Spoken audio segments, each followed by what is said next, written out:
This tank is a T10. This is a Russian Tier 9 heavy tank. The map is Karelia in the assault mode. Usually what I do is I come through here, go to where these rocks are, drive through the rocks, and often I go up through the middle. In this case, I'm going to go to this position, and I'm going to try and spot the enemy or go in through here and kill whoever's over here. We're going to win this game. We're going to win by a huge margin. The enemy's actually going to get a couple kills, but we're going to do pretty good. I think the game's going to be something like 15-4 or something like that. So you can see that we've got some enemy tanks over here. I was already spotted, but I got a lot of rocks to hide behind. And I've played this so many times that I already know what to do. I've played this for years, and I've probably played it hundreds of times with all sorts of different tanks. I played it with the TOG, I played it with turretless tank destroyers, with light tanks, everything except for SPG. So I do have 622 spotting damage on the UDA 16. It's not safe. Sometimes you can spot an arty that's playing in this position. When I first started doing this, it was very easy to hit tanks that were lining up over here. It's a little bit more difficult now.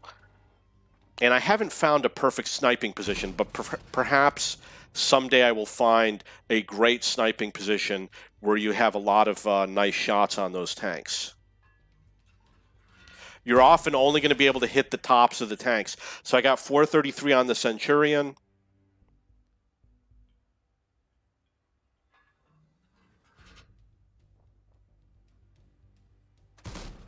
Unfortunately, I missed that shot on the Centurion.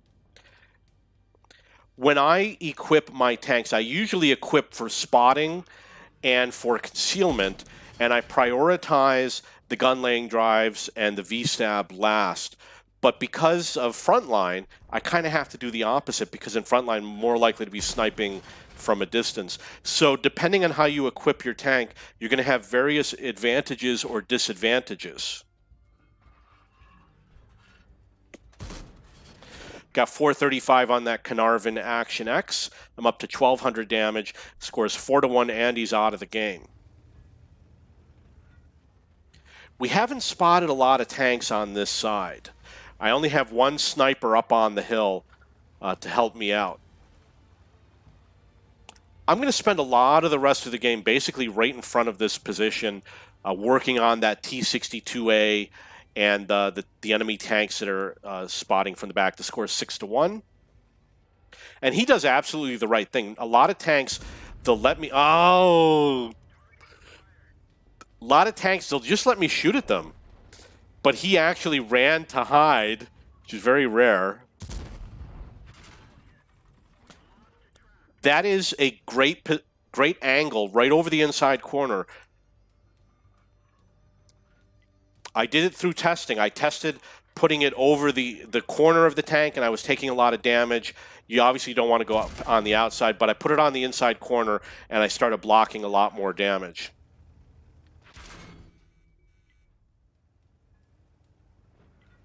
I'm up to 1281 damage, 622 spotting. I want my allies to hit those tanks, so I'm going to try and spot them. Because he fired, I don't mind going out, but I'm really not sure how long his reload is. So you don't want more than 6 or 7 seconds, especially because he's a medium tank. It looks like he did fire and he bounced off of me. Scores 9-2.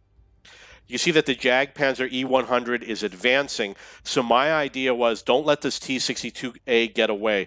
Since that the Jagdpanzer is going in, I'm going to go in too. And I'm either going to push the T-62A towards the Jagdpanzer, or he's going to come to me, and I'm going to try to ram him. I seem to recall that the T-62A was actually a decent player, so everything I tried to do didn't work out the way I wanted it to. Like, I don't think I was able to ram him, for example. This was just me seeing if I could spot some of those tanks, which obviously did not work. I'm up to 1752 damage.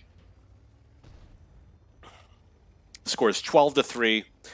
It was kind of a boring game.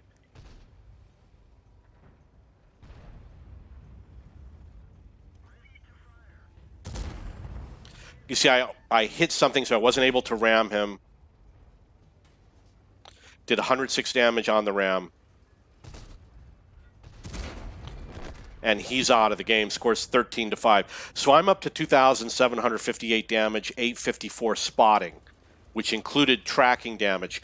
When I rammed the T-62A, I also tracked him, which gave me an additional 200 tracking damage. And that's the game. You notice that one of my allies said that it was too easy.